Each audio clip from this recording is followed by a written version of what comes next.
አንድ ሰው ሐዋርያ ከሆነ በዓለም ላይ ባሉ የትኞቹ ማጥቢያ ቤተክርስቲያኖች ላይ ባለሙሉ ስልጣን ነው፣ ያገባዋል። ማንም ቸርች እኛ ቸርች አይደለም እንዳትመጣብን ማለት አይችልም። ጳውሎስን ሐዋርያ አይደለም ምን አገባው እኛ ቸርች ምን አመጣው ሲሉ እንዲህ አለ፣ እመጣለሁ።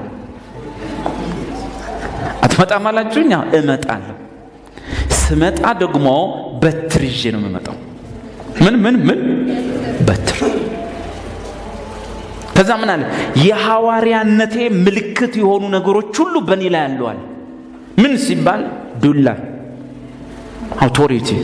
ከዛስ እኛ ቸርች አይደለም የኛ አባል አይደለም እንዳይመጣ እዛ ቸርች ነው እዚህ ቸርች ነው ሲሉት እመጣለሁ። አንዱ አውቶሪቲ የሚገለጠው አንድ ሰው ሐዋርያ ከሆነ አጥቢያ ከፍቶ የራሱን ቸርች ታፔላ ለጥፎ ህዝቡን ማለብ አይደለም።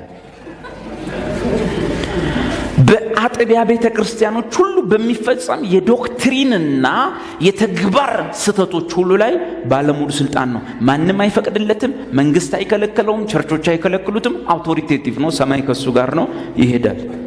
ሙሉ ወንጌል አይደለም ውጣ ሲሉት አይደለሁም፣ አንተን አንቺ ለሰይጣን አሳልፌ ሰጥቻለሁ፣ ቻው። አውቶማቲካሊ ሰዎቹ በቅጣት ስር ይወድቃሉ። የትኛውም ቸርች ውስጥ በትር ይዞ ገብቶ የማስተካከል መብት አለው።